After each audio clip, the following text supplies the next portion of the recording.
$3,000 for accommodations at a luxury hotel, $1,000 for meals at upscale restaurants, $500 at a renowned spa.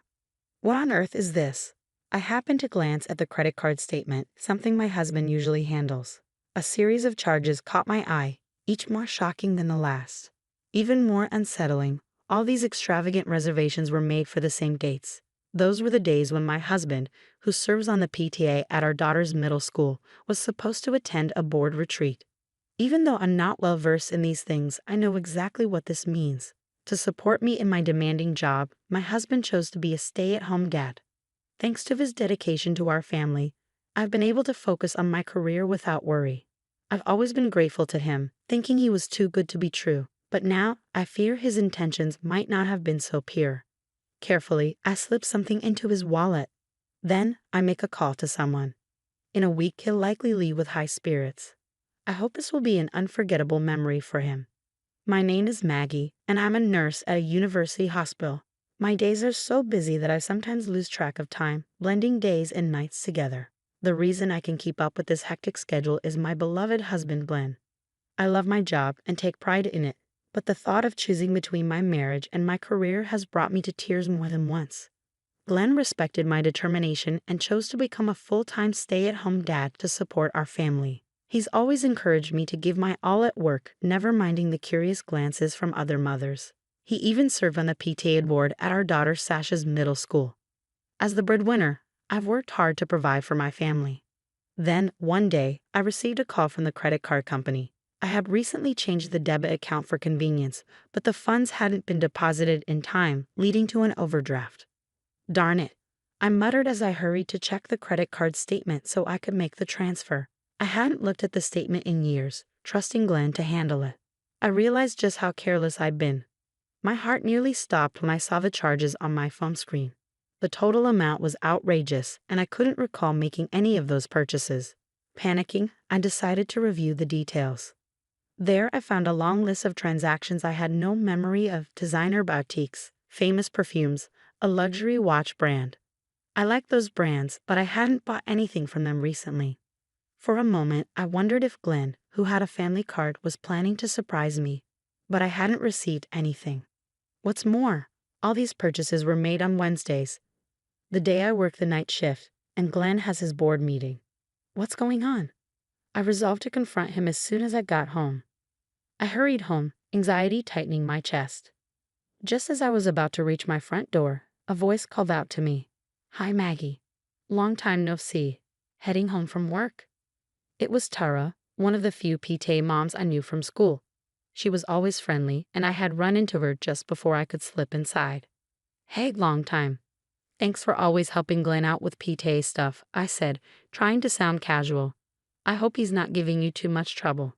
I didn't know what else to say, so I stuck to the familiar, safe topics. Tara smiled and gave me a playful nudge on the shoulder, teasing me for acting a little distant. As she shifted closer, a familiar fragrance filled the air, a perfume I knew all too well. It was the signature scent of Puffy Marie, the very same brand listed on my credit card statement. I'd wanted that perfume for ages, had tested it multiple times at the store, but never ended up buying it. The scent lingered in the air, unmistakable, tugging at memories. "Smells amazing," I said, trying to keep my voice steady. "That's the one I've been eyeing forever. Did you buy it?" I didn't even know why I asked her that. Maybe it was jealousy, maybe it was something deeper. Either way, I felt a twinge of embarrassment for my own foolishness. But then my mind started to race. Those credit card charges were always made on Wednesdays, days when the PTA meetings took place. And now a PTA member was wearing the exact same perfume. As soon as suspicion took root, it began to grow, faster than I could control. Oblivious to my inner turmoil, Tara smiled brightly and said, "Actually, I got it as a gift. It was our anniversary the other day." She giggled, looking as sweet as ever. "Oh, that's so lovely. You two are still so in love," I replied, forcing a smile while trying to push away the dark thoughts creeping into my mind. After exchanging a few more pleasantries, we said our goodbyes. It wasn't surprising that she had the perfume. It was a popular item, after all. Tara always seemed cheerful, even after having kids. And she still spoke about her anniversary with such joy. But one thing caught my attention as I replayed the conversation in my head. She didn't say husband. I stopped abruptly and turned back to where I had last seen her. Of course, she was gone, but the urge to chase after her was overwhelming. Could Glenn and she have something going on? The tiny doubt that had crept into my mind now grew into something I could no longer ignore. The following Wednesday, my family saw me off to work as usual, but I had a different plan. I asked my colleagues to let me leave early. I didn't tell Glenn, of course. Telling him would have defeated the purpose. I waited for him a short distance from our home, watching and waiting. Soon my mother-in-law arrived to babysit, and Glenn left for his meeting, just as he did every week. So far, everything was routine. I followed him to the school, where the board members gathered in a classroom for their meeting. After about half an hour, the meeting ended, and the members began to leave. Most headed straight home, but Glenn lingered, and then he emerged, arm in arm with Tara. They stared into each other's eyes, their fingers intertwined as they walked toward a nearby hotel. They had no idea I was only a few meters behind them, my face twisted with rage and sorrow. I had trusted him. I had loved him. Had he encouraged me to work long hours just to suit his own convenience? I stood there, feeling utterly betrayed and filled with despair. As if to confirm the painful reality, my phone buzzed with a notification, the latest credit card charge, showing the hotel bill he had just incurred. After what felt like an eternity, they finally left the hotel, looking carefree and content. I calmly snapped pictures of them. There were no more tears. Not even a trace of affection remained in my heart. After that day, I avoided Glenn as much as possible, using my work as an excuse. Part of me wanted to divorce him immediately, but that would mean taking Sasha away from her father. I needed time to think, to decide what was best for all of us. Mom? Sasha's sudden voice snapped me back to reality. Since that day, I had been crying alone in the living room in the middle of the night. I thought I was being discreet, but it seemed she had noticed something was wrong. Whether she couldn't sleep or had just woken up, she came out of bed late one night and gently hugged me. I don't want you to be sad. Your enemies are my enemies. I won't forgive anyone who makes you sad. Her words broke the dam that had been holding back all my emotions. I wept like a child, tears of gratitude for her, apologies, and everything else pouring out. If I divorce your dad, things won't be the same as before, I confessed, my voice trembling. We'd have to move, and we wouldn't be able to see him every day.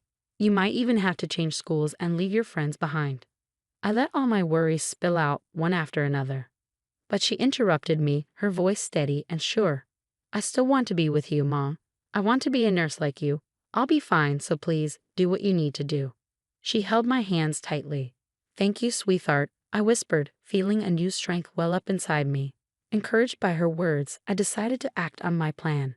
I had gotten into the habit of checking my credit card statements regularly and soon discovered that Glenn was planning a week-long trip, supposedly for a PTA board retreat.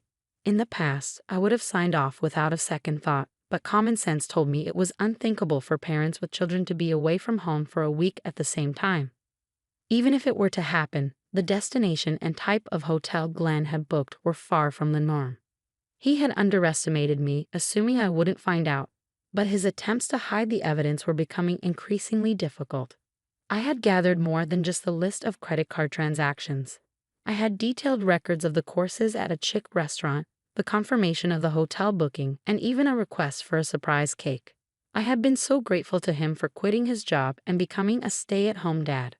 I felt it was my duty to work hard to provide for our family in return. But I definitely wasn't working so he could betray us and fool around like this. He was not going to get away with this. On my next day off, I calmly set my plan for revenge into motion. First, I called the hotel and every restaurant he had booked. Even though the reservations were made in his name, I knew all the details, and when I mentioned I was his wife, they didn't suspect a thing.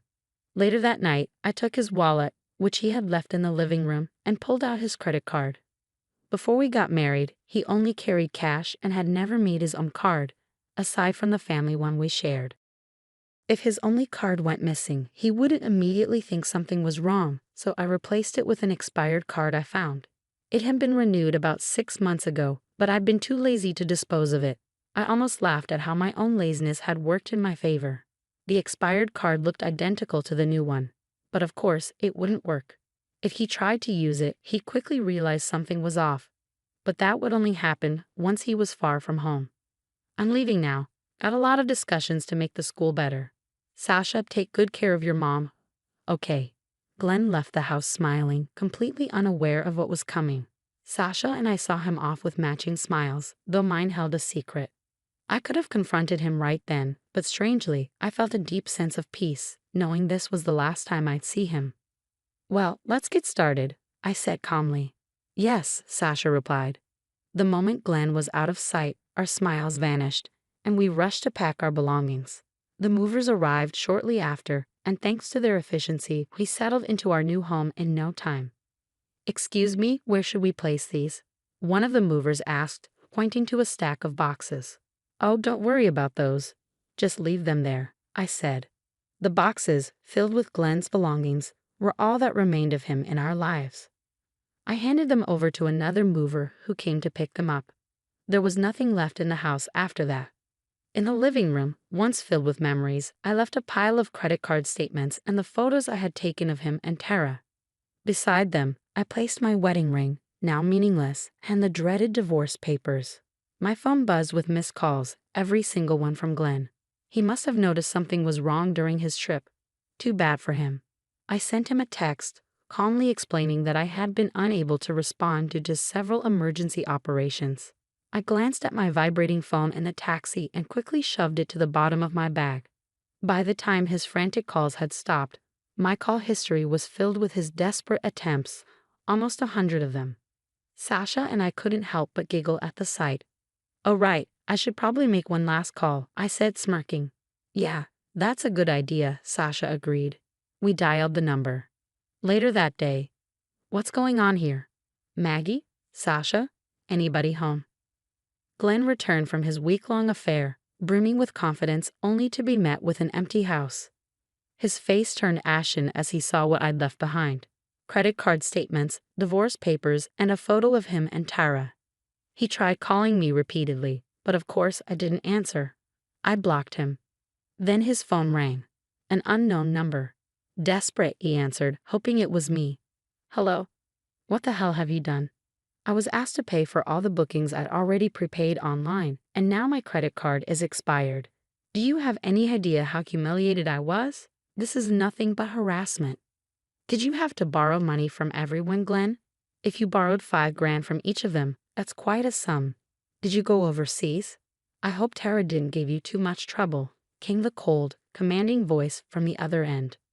Glenn went pale and began trembling so badly he couldn't get a word out. Is this Tara's husband? Glenn stammered. Yes, this is her husband. I know everything about you two. I will be demanding alimony from her, and I won't let you both get away with this. The line went dead as soon as he finished. Glenn was left in stunned silence, his mind reeling. Panicking, he tried to contact Tara, but her phone was disconnected. It had already been canceled. It was her husband who had called me earlier that day after I informed him of their affair. He had been surprised, but not devastated. In fact, he sounded deeply sorry, admitting that he had suspected her for some time. It was a shock for Tara's cheating partner to learn that his mistress was someone he knew well. In fact, he even offered to cooperate with me to help with my plans. After getting Tara's parents' address from him, I sent all of Glenn's belongings along with copies of the divorce papers and photos of their affair to them. Naturally, Tara's parents were furious. Their outrage was so intense that the entire neighborhood soon knew about Tara's divorce and her potential loss of custody due to her infidelity. Her parents, who were wealthy and ran a successful local business, were particularly appalled. They had expected their daughter to get their support regardless, but her actions had tarnished their family's reputation. They refused to let her inside their home when she came to them in tears. With nowhere else to turn, Tara ended up living alone in a small apartment, working grueling hours at a notoriously low-paying job to manage alimony payments. Meanwhile, Sasha and I moved in temporarily with my parents until the divorce was finalized. Glenn returned to his old life, though I stayed in touch with his parents, who still cared deeply for Sasha. According to his father, Glenn now spends every waking moment on the farm, struggling to keep up with alimony and child support payments. His father sounded deeply disappointed in him. My attorney successfully negotiated a substantial alimony settlement on top of child support, making Glenn's monthly payments quite hefty. He'll likely have to work hard for years to come just to get by, with little left for himself. It seems like a relentless struggle. Once the divorce was finalized, Sasha and I moved into a new home. She transferred to a different school where her new teachers and classmates welcomed her warmly, and she's been thriving in her new environment.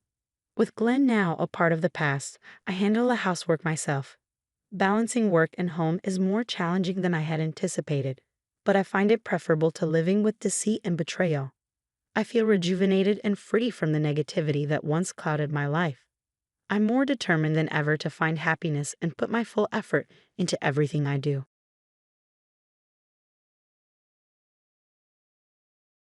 As a pregnant woman with a high fever of 104 degrees Fahrenheit, my mother-in-law Heather made me go 25 kilometers to buy a case of bottled beer.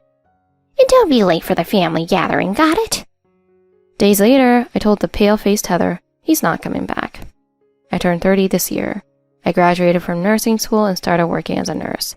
In my third year, I married my childhood friend, but we divorced 5 years later.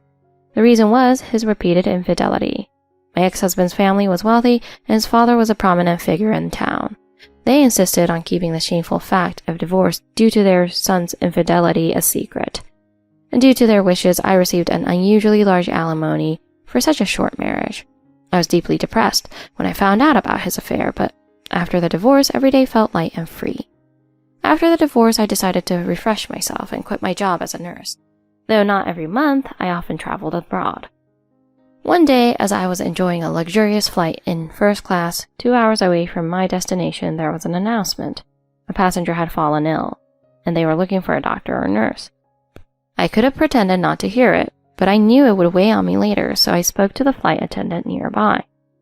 I'm a licensed nurse, but without a doctor's orders, I can't perform any medical procedures. Can you look for a doctor as well? The flight attendant led me to the sick passenger and soon after brought a man with a medical license. The passenger, a man in his 30s, sat conscious, but sweating profusely. Are you okay? What seems to be the problem? It's excruciating pain in my stomach. Can you tell me your name and age? I'm Henry James, 32. While the doctor examined him, I asked the flight attendant for the onboard medical kit. The doctor and I did our parts, and soon the emergency treatment was complete. About 30 minutes later, Henry looked more relaxed, the pain easing. It's likely just gastritis. He seems better now. I'll return to my seat. I asked the flight attendant. He should be fine, but can you arrange for him to see a doctor at the airport just in case? Understood. I told Henry, make sure to go to the hospital after we land. I've arranged it. Thank you so much. I feel much better now. I need to thank that doctor later. Have you had this pain before? Occasionally. I always think I should see a doctor, but can't find the time. Many people put it off and regret it later. Henry smiled weakly and nodded. I'll go to the hospital with you, I said, and Henry looked relieved. We were fast-tracked through immigration and headed straight to the hospital where Henry was examined. After the examination, Henry held his prescription and said, I have to come back for more tests tomorrow, but I can go alone. I got my prescription, so I'll go buy the medicine. For some reason, it felt sad to part with Henry there. Where are you staying? I asked. He named a hotel, surprisingly the same one I was staying at. Oh, the same hotel? If so, why don't we have dinner at the hotel restaurant? I'd love to, but the doctor said to only eat soft foods for the next 3 days. But how about a smoothie? It won't be heavy on my stomach. Yes, let's do that. I'd feel lonely saying goodbye now. Henry smiled brightly, his white teeth shining. We took a taxi back to the hotel. In the taxi, I asked, do you come here often? Yes, about once a month for work. Oh, you must be busy. Yes, work is stressful. I think that's what triggered this episode. Take care of yourself. By the way, can I know your name? I smiled. I'm Emma Hunter. Thanks, Emma. Do you mind if I call you that? I like that. So, Emma, what do you do? I'm currently unemployed. Most people are surprised when I say this, and Henry was no exception. I didn't mind sharing with someone I just met while traveling. Actually, I'm living off alimony for now, but I plan to start working again soon. Really? I was once divorced too. Let's stay friends. I felt an inexplicable certainty that Henry wouldn't betray me. Henry asked me about my hobbies. I love traveling abroad, I answered after thinking for a moment. How often do you travel? Well, last month was Indonesia, and the month before that was Italy. I don't go every month, but quite frequently. That's a lot. I can expense my trips, but how do you afford it on personal trips? I want to go while I can. What are your hobbies? Work is half my hobby, but I'm also a YouTuber. I share different cultures and customs between business trips. Check it out if you have time. Henry wrote down his channel name and handed it to me. I will, I said, and Henry smiled warmly again. We promised to meet in Japan and went to our rooms. After a week's vacation, I returned home. Since my divorce, I had been living with my mother. Our house was old and small, and I'd often told her, Mom, let me buy us a fancy apartment with a view. Thank you, Emma, but I'm happy here. You should live there if you want. I couldn't do that. I'd worry about you. Don't treat me like an old lady. I'm still spry. I laughed with her. I know, you're strong, but someday you might need more support. So, think about it, okay? Okay, I get it, Emma. The next day was Saturday, and my phone rang just after 8 a.m. I answered, wondering who it could be so early, and immediately recognized Henry's voice. Good morning. Sorry for the early call. What's up? I had that endoscopy yesterday. I've been dodging it for ages, but it wasn't as bad as I feared. And the results? My stomach is inflamed, but no cancer cells were found. Henry's voice sounded genuinely happy, and I was relieved. I wanted to thank you and ask if you'd like to have lunch today. I had plans with a friend, but found myself saying, sure, I'd love to. Henry picked me up in his white car at 11 a.m. Where would you like to go? Somewhere with beautiful mountains and clear rivers. That's quite far, but let's do it. I don't work tomorrow. Now? Are you serious? You suggested it. He laughed and started driving. We took breaks and meals along the way, so we arrived as night fell. It's late. Why don't we stay somewhere nearby and visit in the morning? Yes, that sounds good. We found a vacant room and spent the night. The next morning we left early and took a bus to the destination. The scenery that unfolded before us was breathtaking, like a picture out of a painting. We took photos on the bridge with beautiful mountains in the background and even asked strangers to take pictures of us together. What a beautiful place, I said. It really is. At that moment, I realized I was falling for him, and so our official relationship began. Official only meant we started meeting frequently. 2 months into dating, Henry said to me, Emma, would you come meet my mother? I want you to meet her. You know what I'm implying, right? I was nervous about meeting his mother because of my insecurities about being bi. Sensing my hesitation, Henry reassured me. Don't worry, Emma. His words put me at ease. The following Sunday, I visited Henry's home. His mother, Heather, greeted me warmly at the door. Welcome, Emma. Henry has told me so much about you. Oh, thank you for having me, I said, greeting politely. Come in, please. I felt relieved by her gentle demeanor. We spent a pleasant day at Henry's house. His mother was welcoming, and Henry seemed genuinely happy. Mom, Emma and I are planning to get married. And before you react, I just want you to know that she's bi, just like me. His mother's face tensed for a moment, but quickly softened into a smile. I see. Take care of each other. We had dinner together, and Henry walked me home later that night. Next time, I'll come meet your mom. The following Sunday, Henry visited my house and told my mother, I'd like to marry Emma. Please give us our blessing. She's a bit headstrong, but take good care of her. My mother accepted him easily. 3 months later, we were married. Because we were both divorced before, we kept the wedding ceremony simple and private. We moved into an annex on Henry's family property. Henry continued to travel abroad for work about once a month. I wanted to join him, but he refused, saying, if the company finds out, I could get fired. I decided to take small trips of my own instead. Why don't you help my mother around the house instead of thinking about trips? Henry suggested with a frown. His request was reasonable, so I agreed. When Henry left for a trip, I stayed in the annex watching daytime TV and having lunch. One day, my mother-in-law came by. Emma, are you still watching TV and eating? Can you help clean the main house? My back hurts too much to do it. Yes, I'll come after lunch, I said. Her expression darkened. Why not now? Are you planning to laze around all day? I quickly apologized, stuffed the rest of my lunch in my mouth, and got up. I'm sorry, I'll start now. See? That's all you had to say, she muttered audibly as I started cleaning. She watched me from behind a corner as I worked. 3 days later, when Henry returned from his trip, I told him about the incident. Well, if you were lounging around watching TV, of course she'd say something. You need to help her more. I felt that Henry's pre-marriage kindness was fading. 3 months into our marriage, I got a call from my mother-in-law. Her voice was loud enough to make my eardrum feel like it would burst. Emma, what is this? What do you mean? I asked, confused. Don't ask questions, just come here now. I went to the main house, where she was holding a white sweater. Look at this. This happened because you carelessly washed it with other colored clothes. Now the color's transferred. I inspected the sweater. The color transfer was barely noticeable. You're right, I'm sorry, but it's so light that no one will notice. Her face turned bright red. How dare you say that? This was a gift from Henry's first wife for my birthday, and I loved it. I felt like I had heard something I shouldn't have. Clearly, she had been close with Henry's ex-wife. If it's that important, you should have taken it to the dry cleaners. My comment only made her more furious. You're not like the previous wife. She'd never say that. I'm sorry, I said, forcing myself to bow. I told Henry not to marry someone like you. I didn't want a bi-woman as my daughter-in-law. I bet your last divorce was because of your infidelity. That's not true, I said, tears filling my eyes. I realized there was no point in arguing and went back to the annex, sobbing. That night Henry came home, but his expression was different than usual. I heard from Mom that you said something harsh to her. It seemed that my mother-in-law had told Henry a version of events that suited her. I didn't say anything wrong, I replied. She's an old woman, Emma. Just agree with her, even if she says something annoying. Why argue?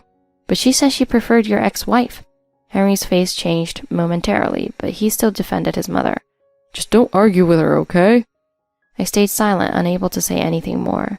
That night, Henry left to sleep in the main house and didn't come back to the annex. Next morning, he returned as if nothing had happened. He ate breakfast and left for work. I started to think that maybe this marriage was a mistake, but I didn't want another divorce. I was determined to make it work somehow. From that day, I tried to avoid any conflict and rarely spoke to my mother-in-law. She also kept her distance. About a month later, I felt unusually tired and nauseous. I decided to visit the local OBGYN. As I suspected, I was pregnant.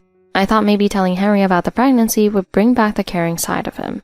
That night, I told him the news. Henry, I have something to tell you. The doctor congratulated me today. We're going to have a baby. Instead of joy, Henry's face twisted as if he had bitten into something sour. Oh, is it a boy?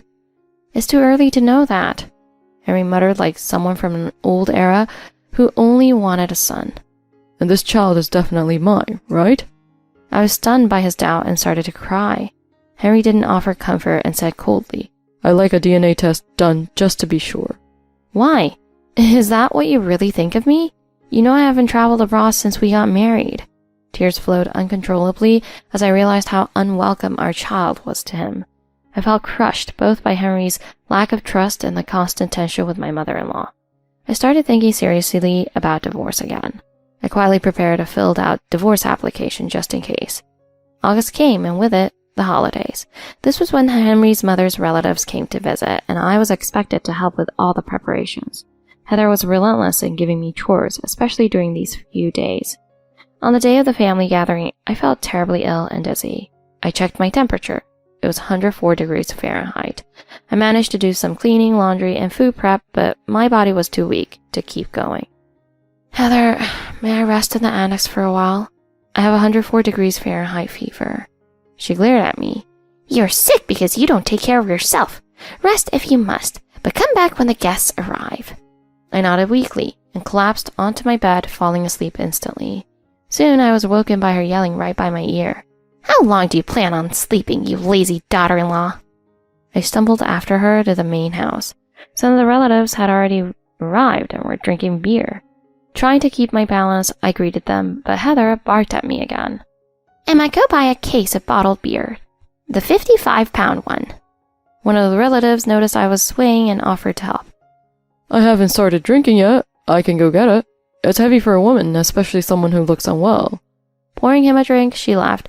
Oh, no need to spoil her. She only thinks about herself and having fun. The relatives exchanged glances and awkwardly slipped their beers. I'll go get it, I said, stumbling out to the nearby liquor store. I ordered the heavy 55-pound case of bottled beer, and the store owner looked at me with concern. You look pale. You sure you're okay? I'm fine. I'll carry it home, I said weakly. No, you're pregnant, right? I can't let you carry that. I'll take it in my truck. He loaded the beer and drove me home. When I returned, Heather said, You're back already? Did you have the store deliver it? What a lazy woman. I'm sorry. Just then Henry came home from work and, after changing in the annex, walked into the main house. You look terrible. If you're sick, don't spread it. Go back to the annex. You're useless, he muttered. Yeah, just go. We don't need anyone spoiling the mood. Understood, I said, retreating to the annex as they continued to mock me. As I lay on the bed trying to rest, I heard my phone vibrating on silent mode. I looked around and saw Henry's phone on the bedside table, vibrating as well. Out of habit, my eyes caught the screen as a new message preview appeared. It was from a woman named Laura. Thank you for today, I had a great time. I hadn't meant to see it, but the preview revealed enough to confirm my suspicions. Strangely, I felt a rush of relief. Now I had a concrete reason to bring up divorce. Henry spent more nights in the main house and didn't come back to the annex that night or the next. My mother-in-law seemed thrilled to have her son nearby and didn't care about the state of our marriage. 2 days later, Henry returned to the annex, rummaging around as if searching for something. Weird. Where did it go? What are you looking for? I asked nonchalantly. My phone. I thought it was with me, but it's not at the office either.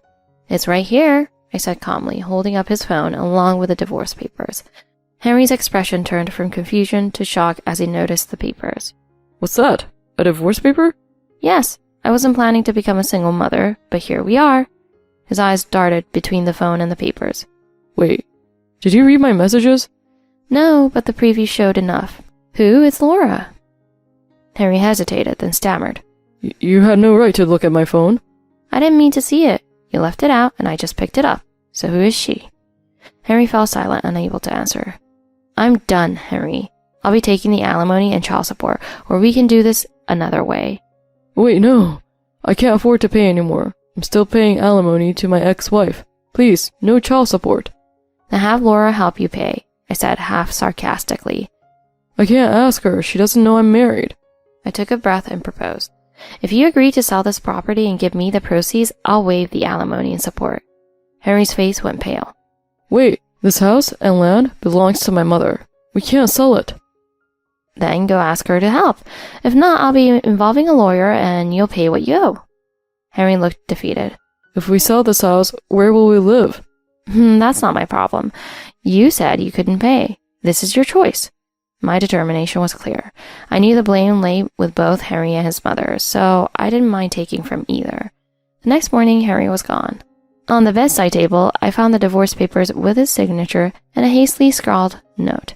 Don't look for me. Even with Henry gone, I didn't care. In the main house, my mother-in-law was eating rice crackers as if nothing had happened. Days passed without Henry returning, and my mother-in-law started to panic. She came to the annex, looking frantic. Emma, have you seen Henry? He hasn't been home in days. What's going on? Oh, he's not coming back, I said cruelly. Don't say things like that. Where did he go? Probably to that woman, I said with a faint smile. What? No, that's not possible. Is it? Her face fell as realization dawned. I recalled her accusations that my previous divorce was due to my infidelity. Now I knew she was projecting her son's behavior. Henry left because he couldn't face the consequences. I asked for alimony and child support, or for this house to be sold. Why would you stay here if you're divorced? This is Henry's house too. Not anymore. He left to avoid paying, and now I need compensation. That means selling this property. Why should I pay you anything? Because your behavior was part of the reason for this divorce. Her expression faltered as she remembered all the ways she had treated me poorly. I'll sell the house if that's what it takes, I said, cornering her with a smile.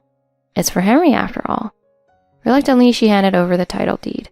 The house sold quickly to a young couple eager for an old-style home. A month later, I left with my mother-in-law heading in opposite directions.